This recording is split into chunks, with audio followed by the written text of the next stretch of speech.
Pemilihan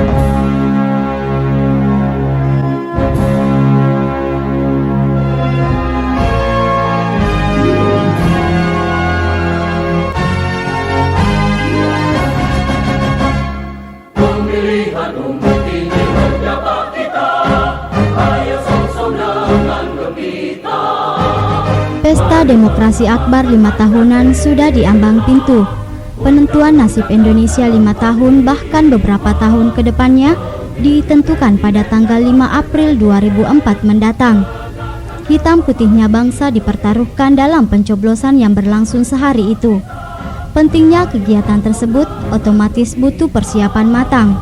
Maka dari itu jauh hari sebelumnya, dalam tempo sekitar 2 tahun, kegiatan tersebut sudah dipersiapkan secara serius. Sebuah langkah berani dan maju telah ditempuh.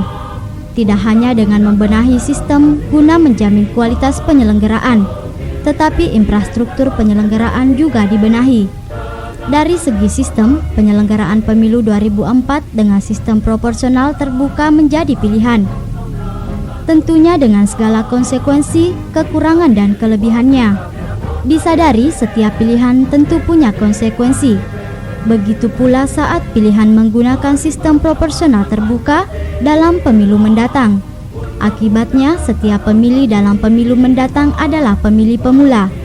Betapa tidak, dalam pemilu yang diselenggarakan sebelumnya, cukup dengan mencoblos tanda gambar sudah selesai.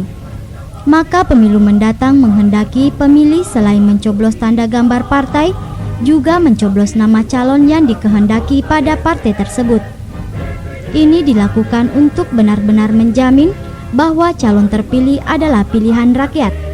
Ketua Komisi Pemilihan Umum KPU Parepare Insinyur Yasser Latif mengakui, sistem proporsional terbuka inilah yang terbaik dan harus dipakai sekarang, karena ini melibatkan rakyat sebagai penentu. Pemilihan langsung dengan kombinasi urutan daftar nama. Jadi pada saat mencoblos nanti, pemilih itu bisa langsung mencoblos nama calon yang diinginkannya dengan mencoblos juga tanda gambar partai. Sayangnya konsistensi aturan ini tampaknya masih perlu dicermati.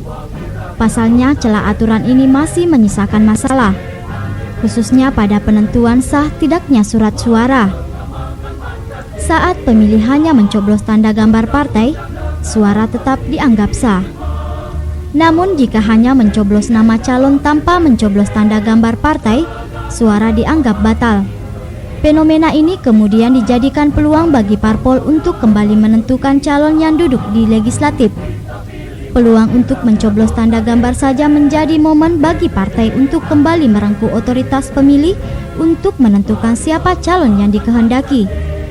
Padahal sistem proporsional terbuka justru menginginkan untuk mengeliminasi sebagian intervensi partai politik dalam menentukan siapa-siapa calon yang duduk di legislatif. Belum lagi kondisi masyarakat menengah ke bawah yang cenderung tidak ingin dipusingkan dengan masalah ruwet pencoblosan lantaran kesadaran hak-hak politiknya masih rendah, sehingga sangat rentan dijadikan kesempatan bagi parpol untuk mengkampanyekan pemilihan tanda gambar saja. Selain sistem pemilu, lembaga penyelenggara pemilu 2004 mendatang juga berbeda. Kalau pada pemilu sebelumnya penyelenggaraan berasal dari kalangan parpol, sehingga jabatan rangkap sebagai pemain dan panitia tidak dapat dihindari. Maka, pemilu mendatang diselenggarakan lembaga independen sebagai penyelenggara, yang justru terbebas dari unsur parpol. Lembaga tersebut tidak lain Komisi Pemilihan Umum yang berkedudukan di pusat sampai daerah kabupaten dan kota. Sekedar mengingatkan, pola rekrutmen anggota KPU diselenggarakan berdasarkan fit and proper test yang diyakini benar mampu menjadikan lembaga ini independen. Sayangnya patut dicatat, sumber dana KPU tetap berasal dari APBN dan APBD, sehingga independensi KPU terhadap birokrat tetap masih harus dibuktikan. Ketua KPU Provinsi Sulawesi Selatan Edir Amin Daud dan Ketua KPU Parepare Insinyur Yasser Latif menegaskan, independensi KPU sebagai penyelenggara pemilu tidak perlu diragukan. Pasalnya mekanisme rekrutmen anggotanya melalui proses fit and proper test, kendati pun anggaran masih berasal dari APBN dan APBD.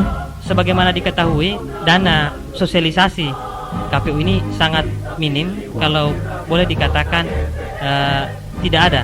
Jadi yang diharapkan sebenarnya di sini adalah bagaimana pemerintah kota menyikapi masalah ini dengan memberikan bantuan dana. Karena ini baru sosialisasi terhadap undang-undang, belum sosialisasi mengenai teknis daripada undang-undang itu. Ini saya kira sangat-sangat penting untuk kita lakukan. Ini merupakan bagian sosialisasi kepada masyarakat, bagaimana supaya masyarakat lebih banyak tahulah tentang apa itu KPU dan bagaimana pemilu yang akan datang. Ya, saya kira memang dibutuhkan respon dan tindakan nyata dari pemerintah kota terhadap KPU ini. Sebenarnya ini kita sudah sampaikan, bapak-bapak di DPR juga sudah kita sampaikan, dan alhamdulillah respon beliau-beliau itu cukup bagus. Nah, sekarang apakah ada tindakan nyata terhadap hal itu, terutama mengenai bagaimana kita melakukan sosialisasi karena waktu semakin mepet. Selain penyelenggara, panitia pengawas pemilu atau Panwaslu juga direkrut berdasarkan mekanisme yang tidak berbeda dengan rekrutmen anggota KPU. Independensi anggota Panwaslu yang bebas dari unsur parpol juga menjadi persyaratan utama. Hal ini dimaksudkan agar tanggung jawab moral sebagai pengawas juga berjalan optimal. Betapa tidak, mengacu pada pemilu sebelumnya, pelanggaran pemilu tahun 1999 yang jumlahnya mencapai 4.000 pelanggaran. Tapi hanya satu pelanggaran yang diproses sampai ke pengadilan. Itu pun tidak jelas nasibnya sampai sekarang ini. Padahal potensi konflik dalam pemilu mendatang diperkirakan jauh lebih besar dibanding sebelumnya, termasuk juga potensi pelanggaran. Olehnya itu dibutuhkan komitmen moral yang tinggi dari para pengawas untuk bisa menjalankan tugasnya sesuai dengan ketentuan yang berlaku. Tidak hanya itu, risiko pekerjaan sebagai pengawas juga sangat tinggi karena terkait erat dengan ancaman fisik yang setiap saat bisa mengancam keselamatan jiwa. Mari mengamalkan Pancasila, Undang-Undang Dasar 45, memilih presiden dan wakil presiden.